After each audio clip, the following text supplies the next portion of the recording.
For this Sunday video, I'm just thinking of talking more college football. I mean, yes, NHL playoffs, NBA playoffs, all that fun stuff is going on. We had the PGA Championship on right now, but there is so much to really, really love and admire and just hold on to before the season starts, because the offseason, as much as I love being in the actual season and everything, the offseason is just interesting with all the different opinions and everything that you mix in to college football and how you think teams are going to do and how what you hear from different people pulls your own opinions and everything and expectations. And I've kind of been doing these expectation videos. I did one for Florida in my North to South show, kind of my expectations for Florida this season. I did a Gamecocks mood tracker because I am a huge South Carolina Gamecocks fan.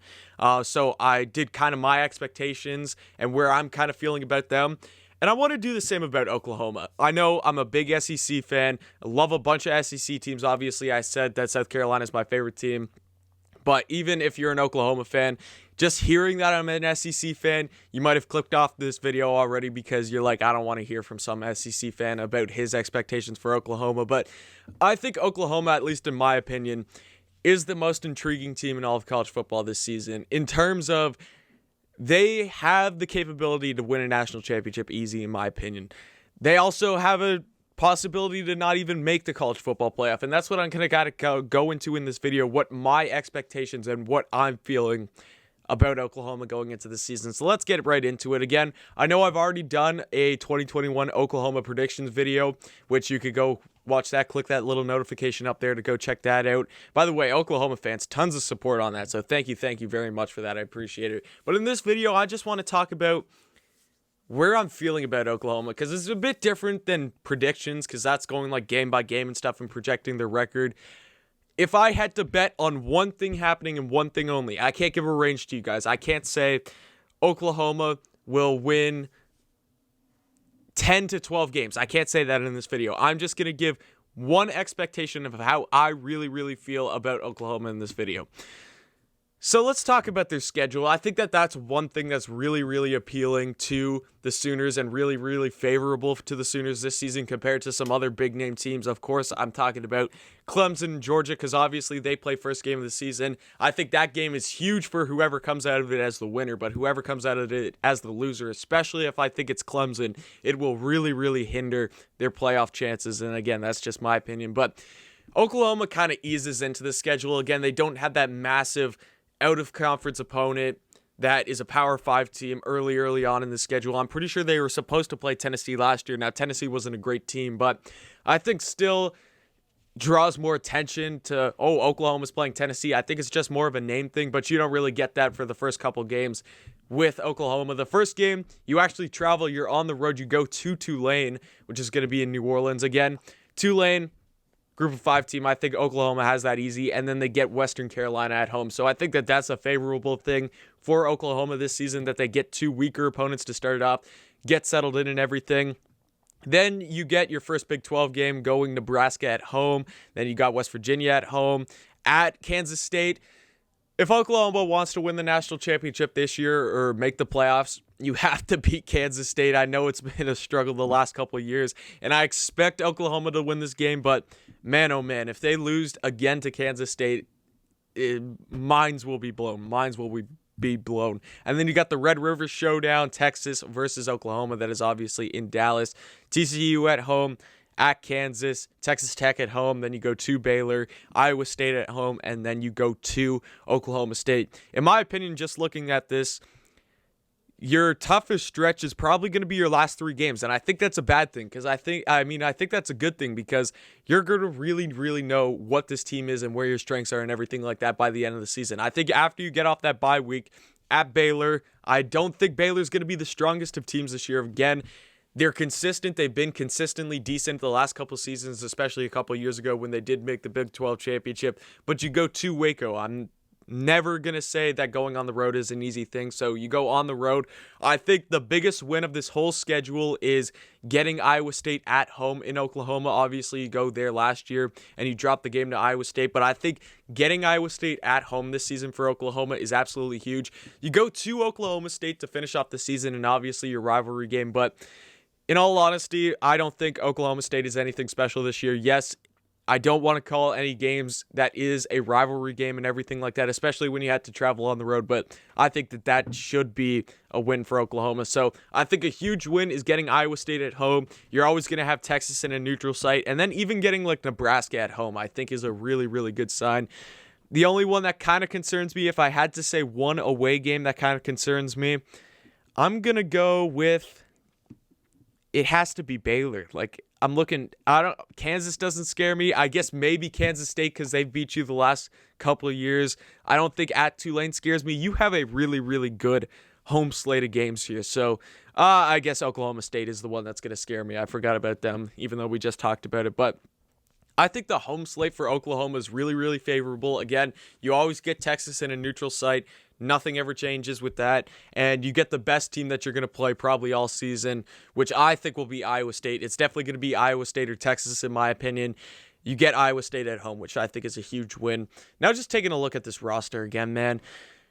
Each and every time I take more of a look at this roster and this depth chart and everything, it makes me even more confident in how I feel about Oklahoma this season. Again, Spencer Rattler, he's my Heisman favorite. I think he's the best quarterback in college football right now. I think he is going to go a number one overall in the draft. Now, this is all preseason stuff. Again, you can have guys make complete changes, like for the better or the worse, from the offseason and then going actually through the regular season and everything. That's kind of what the offseason makes the offseason so fun, is that you just get to create your own fantasies and say, oh, I feel like this guy's going to go out and he's going to win the Heisman easily, and he's playing for, like, you can say, like, Hendon Hooker is going to go into Tennessee this season and go win the Heisman. It's just fun to speak that stuff in his existence in the offseason. But Spencer Rattler, in my opinion, best quarterback there. Eric Gray is someone from Tennessee who I watched as an SEC fan.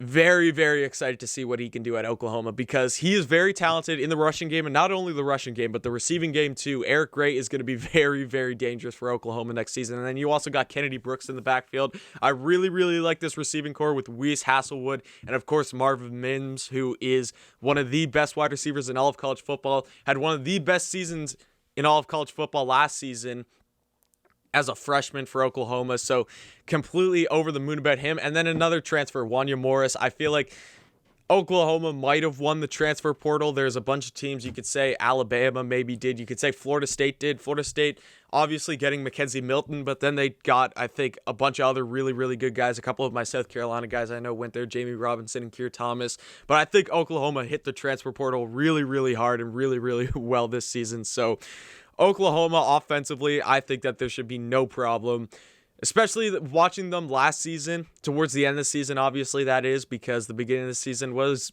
not the strongest, and I think that's what really, really hurt Oklahoma last season. If you see Oklahoma don't drop 2 games early, Oklahoma possibly could have easily been a playoff team and maybe even made the national championship.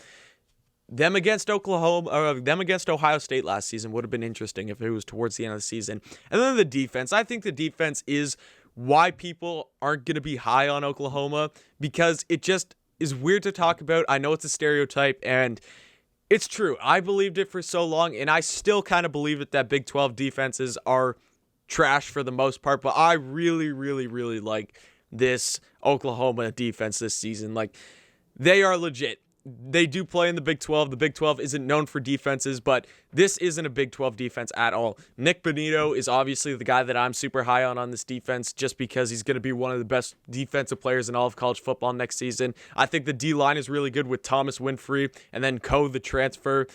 You got tons of talent on this team. I look at the secondary, really good. Turner Yell, you got Fields, you got Woody Washington. I really, really like this Oklahoma defense. I think that they are going to be very, very strong this season and just shock some teams. Like you saw Oklahoma's defense wake up against Florida last season in the Cotton Bowl, and not to say that they weren't good all season, but that's when people really, really started to take note and appreciate and respect what Oklahoma has defensively on the defensive side, because they did go up against a good offense. I know Florida was missing Grimes, they were missing Pitts, they were missing Tony and all, but you still went up against Kyle Trask, who was a Heisman finalist. You still went up against the same receivers that Florida's going to have this season, who I think Florida's receiving core isn't actually as bad as a bunch of people think about it. So I think they still performed really, really well against a really, really good Florida defense. So that's kind of my rundown of the schedule and the players. One expectation for Oklahoma this season, I'm going to say it, I don't care. I did my playoff predictions a couple months ago. I think that was March. And I think I had Alabama 1. I had Oklahoma 2. I had Clemson 3. And I had Georgia 4, I think, for that. And then I had 5 Ohio State and 6 Iowa State for my first 2 out. Oklahoma's my national champion right now.